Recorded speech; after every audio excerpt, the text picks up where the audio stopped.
Welcome to the Insulin Suppression Podcast, where it's all about going from hopeless to healed with certainty, right action, and science. Here are your hosts, Barbara and Charlie McDermott. Hey, everybody. Welcome to Food Freedom. Food, freedom from food, actually. Yeah. What does food freedom mean exactly? And, I'm going to start off with just talking about our daughter. And we saw that food was absolutely 100% controlling her life. There was no freedom. It was a prison. Really a prison of food. So she spent much of her day struggling with the constant, never-ending, incessant thoughts of food, right? Well, it was what to eat, when to eat, how much to eat, and then dealing with the consequences of having eaten. Many of us, especially moms, can feel this a lot because moms tend to be the ones who are bringing the food in the house, preparing the food, and we're more intimately, touching it all the time, right? Gathering it and creating it. And when you see an individual obsessing, and not by their own choice, they didn't choose to obsess about food. Right? Yeah.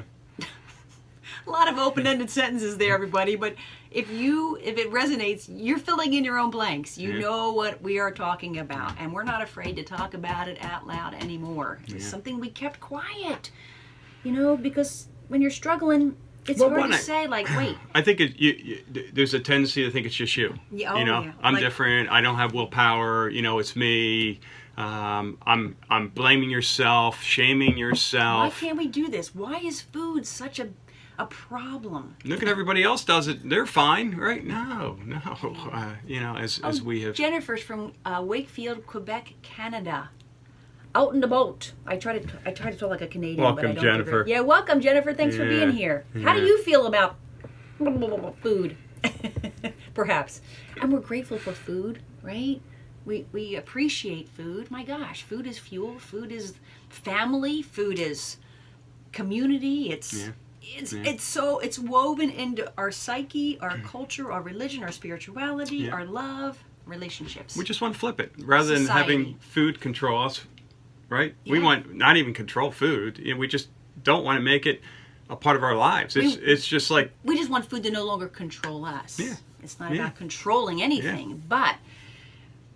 If you've ever had cravings, incessant thoughts of food, ever blamed yourself or shamed yourself around food, have ever been told by an outsider, and that means it could be a medical expert, family, friends, co-workers, have you ever been advised about food? And if you've ever felt anxiety and overwhelmed, like, what do I eat? What do I eat? Just tell me what to eat. Have you ever had those sensations? Have you ever walked into a supermarket and just felt like saying, I'm done. White flag. I don't even know what to buy. Have you ever heard the directives about eat more protein, eat more fat, good carbs, bad carbs, let's label. And then found yourself being sucked into a tribe. I'm the Mediterranean tribe. I'm the Whole Foods tribe. I'm the vegan tribe. I'm the vegetarian tribe. I'm the moderation tribe. I'm the portion control tribe. I'm the fast, don't eat 3 days of the week tribe. I'm the 1 meal a day tribe. I mean, we could go on, right? How many, anyone out there want to share the tribes, that you've heard about or maybe got involved in? Yeah. So. Sorry. you mentioned the. I can start rambling, I know. Yeah, no, this is good. But, let's get into some, brass tacks. Danielle is here too, Char. Sorry. Hey, Danielle. Let's talk about some situations. Here's the reality, and what we found with Erin. That when she shifted, literally within minutes, freedom. She had freedom from food. Cravings. And we hear this time and time again from our new shifters that within hours. Oh yeah. I mean, tomorrow, you can be cravings free. You could be. Yeah. In this food freedom, it's easy for you to say, Charlie, food freedom lifestyle, right? F words, right?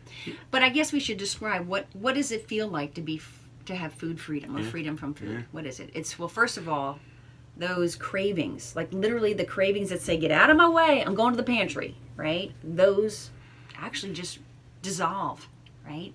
We also don't have even thoughts of food. You know, when I call my shifters for a coaching session and they say, oh my gosh, 2.5 hours, I thought it was only noon. It's 2:30 already. I hadn't even thought about lunch. You know, we have a little catchphrase in our community. It says, I don't do lunch. And it's not because we're trying not to do lunch. We just don't think about lunch because we're literally not hungry. No cravings. We do get hungry and we eat, yeah, like everybody else on the planet. It's non-negotiable. You do eat, but we don't have that seek to eat that we used to have. So cravings, hunger, incessant thoughts about food just aren't, they're a thing of the past. Yeah. What did one shifter say on our coaching call Monday night? She, you know, when we, you know, we're a society now that talks through our fingers, right? And the printed word is kind of, it's hard to, you know, break apart, and we can be like, bah, right? Well, she used all uppercase letters, and you know what that means, like, wow, right? And like You're talking about Tony. Yep. Yeah, 7 exclamation points.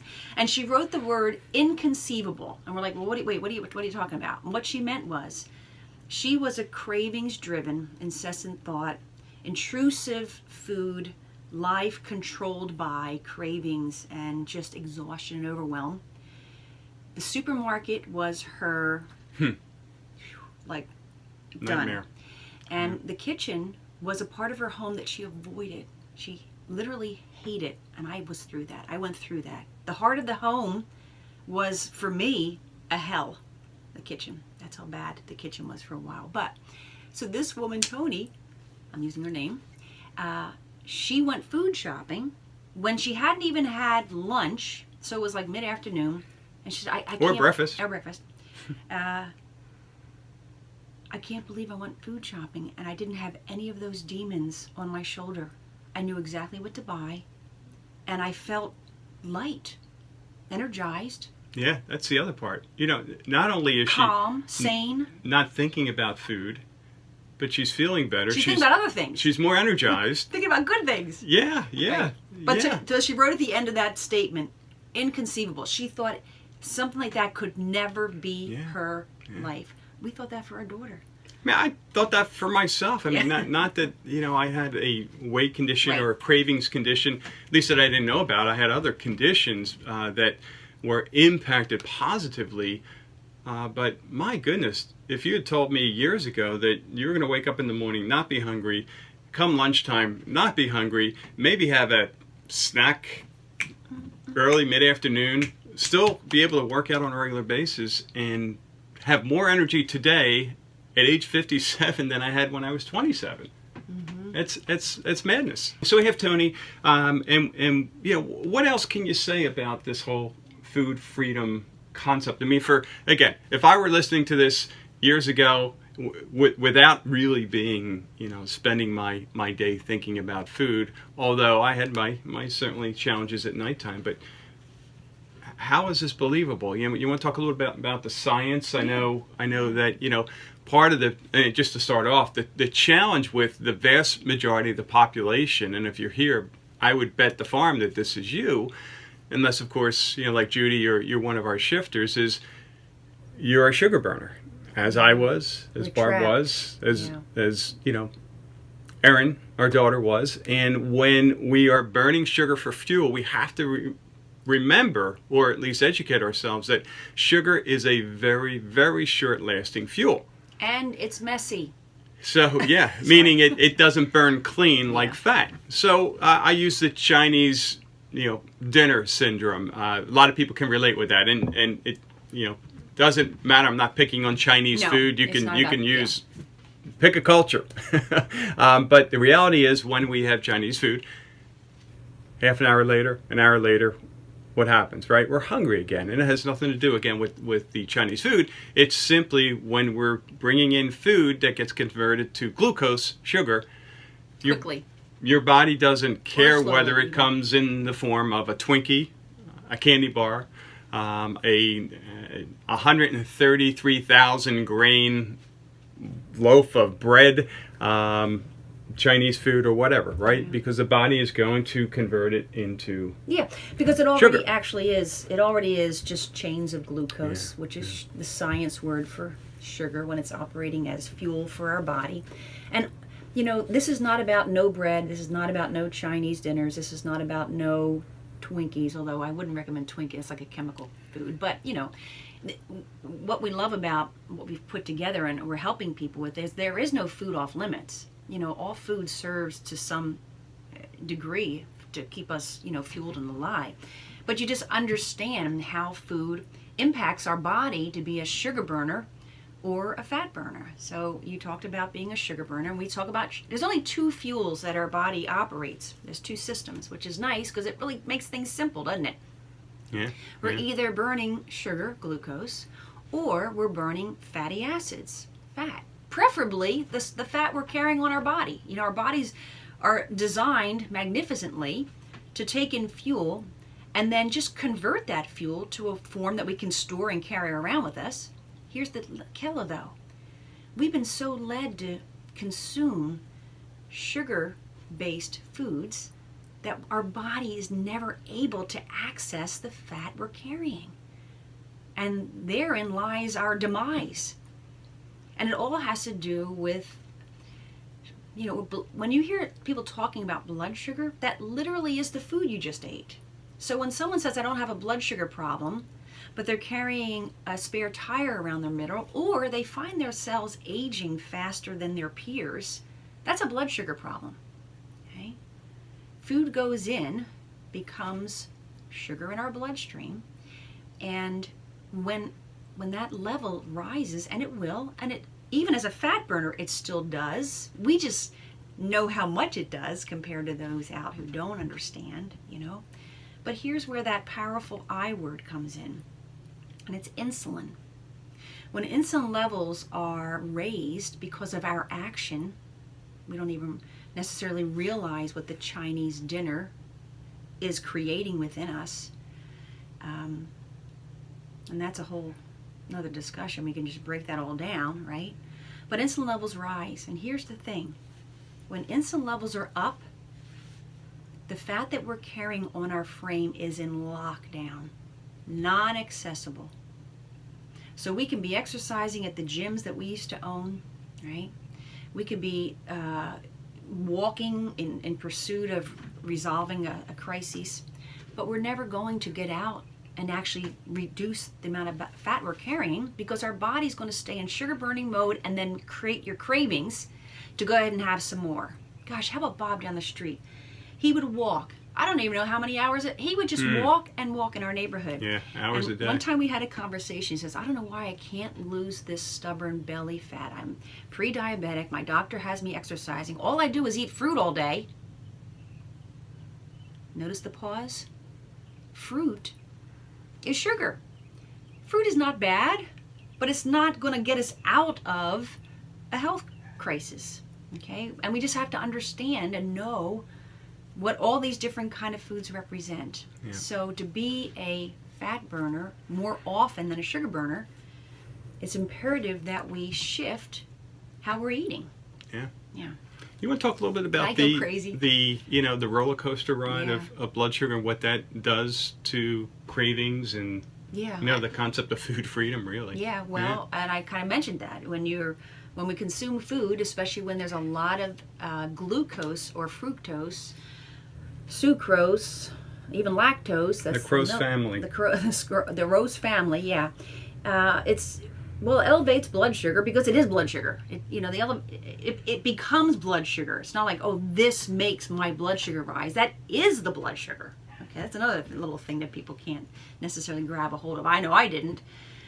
So when that rises, and insulin rises, because insulin is what unlocks all of the cells in our body and allows the glucose from the bloodstream to go into the cells to be used for energy. Mm-hmm. That means our blood sugar drops because it left the bloodstream. It's been shuttled into our cells, or it's been converted most likely to belly fat, or it's been broken down to AGEs, which are all the manifestation of aging, accelerated aging. Okay, so when the blood sugar goes up and then insulin comes on board and blood sugar is less, boom, your brain goes, I am in a crisis. I need to make sure that I have enough energy at the ready.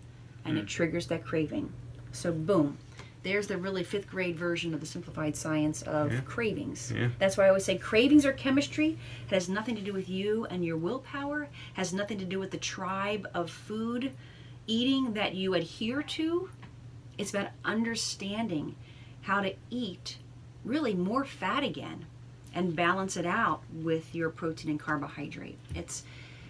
I love it because we take all the labeling out and all the tribes out and all the religious and the everything out. Political views. Ideology, philosophy. It doesn't matter. Doesn't matter.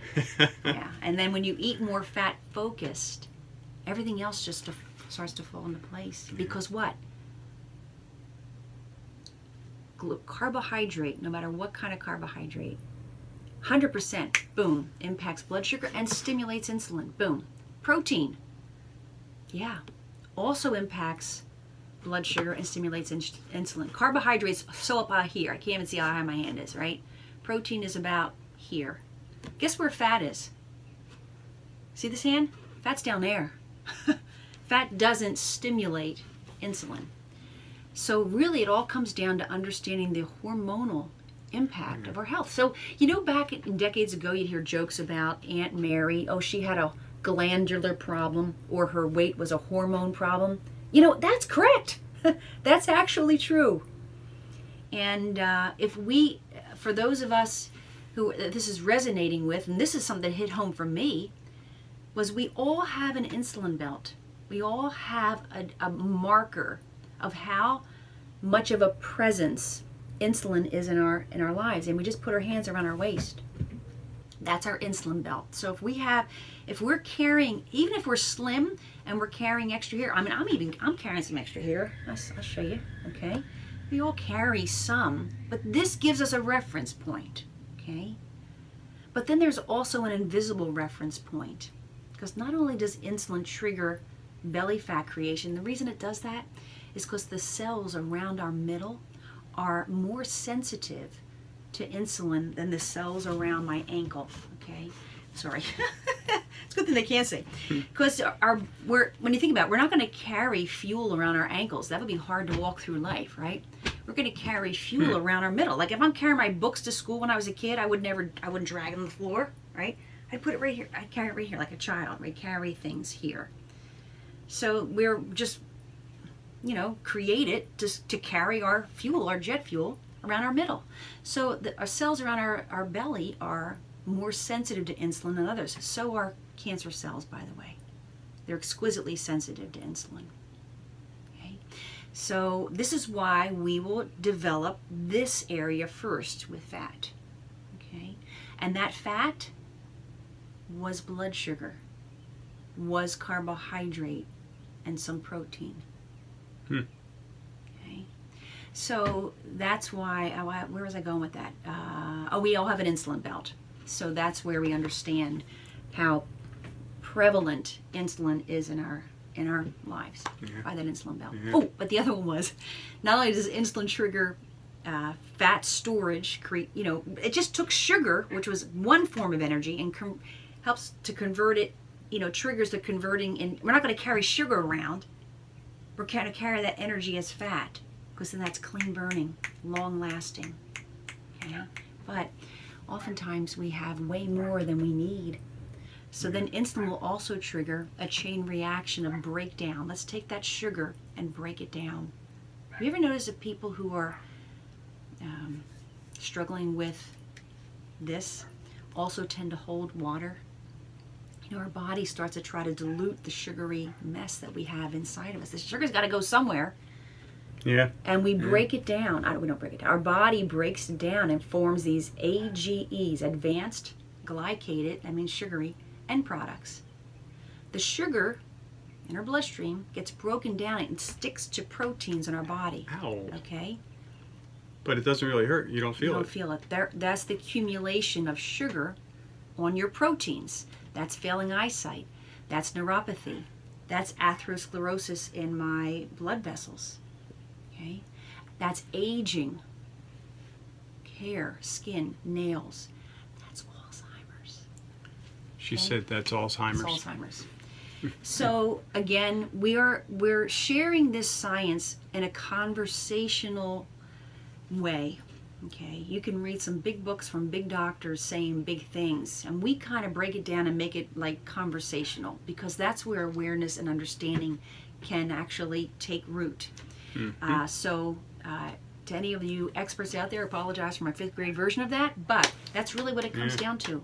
And so the ultimate insult is, we have this perfect preferred fuel that we're carrying around our midsection, and our body, as I said, would prefer to use that. It will actually make your body feel better, but the ultimate insult and energized is that it continues to not only use the sugar, but demand that you eat more, that you crave more sugar, because your body is in survival mode. And you're stuck in the sugar burner loop. Yeah. So think about this. Your body knows when it's running out of fuel. That's why we get hungry, right? And when it's running low on sugar, which we now know lasts minutes to maybe an hour or two, right? Yeah. Very quickly after eating, we are going to crave more what? More fuel. Well, what fuel is your body burning? Sugar. What are you going to crave? Now, it comes in different forms for different folks. Some folks it's, the dessert after dinner. Some folks it's the drink, it's alcohol. For some folks it's, bread or whatever it is. And again, it's not that any of those foods are... I was going to say, and that's something, all of our shifters have all of those things. Yeah. Barbara's is saying no food's off limits, just no food's limits. Yeah. So once you're educated, once you know, you can make the decisions that allow you a lifestyle and not a DIE with a T on it, right? So... And you know what? And here's the thing. It really comes down to,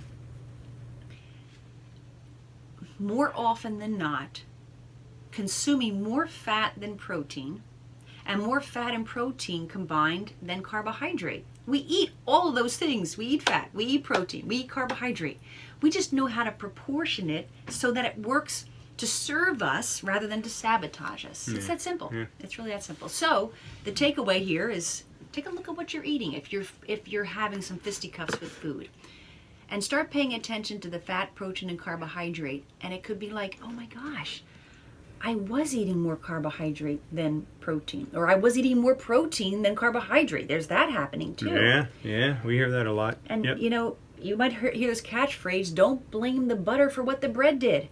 The bread, and we're not against bread, okay? But bread is a carbohydrate. It's a very high carbohydrate. That's heart disease, not the butter. That's Alzheimer's, not the butter. Yeah. That's this, waistline and diabetes, not the butter. But understanding the butter better and proportioning it out, and you're like, oh my gosh, once people, it's almost like, remember back in elementary and high school when you're in math class, that was me.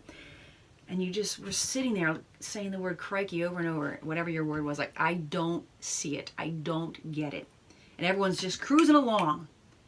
And then all of a sudden you're at that moment like, oh my gosh, I see it.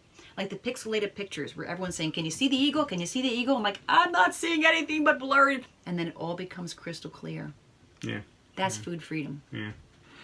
So if you want to learn more, you can go to our website, theshiftformula.com, T-H-E, the shift, S-H-I-F-T. Don't forget the F. Formula, F-O-R-M-U-L-A, theshiftformula.com. There's actually a form on there. As soon as you get on the page, scroll down the page to the bottom, you'll see a form where you can schedule a call with one of us. We work with folks with all kinds of different conditions, and typically, that's why we spoke about food freedom today. The food component is always one of those chronic conditions, the incessant cravings, whether it's that plus fibromyalgia, plus weight, plus diabetes and other conditions, including things like high cholesterol and blood pressure and on and on and on. It's not about not eating, it's right eating. We welcome you to join us. Just simply go to the webpage, complete that, and we'll see you inside. Yeah, we'll talk to you. All right.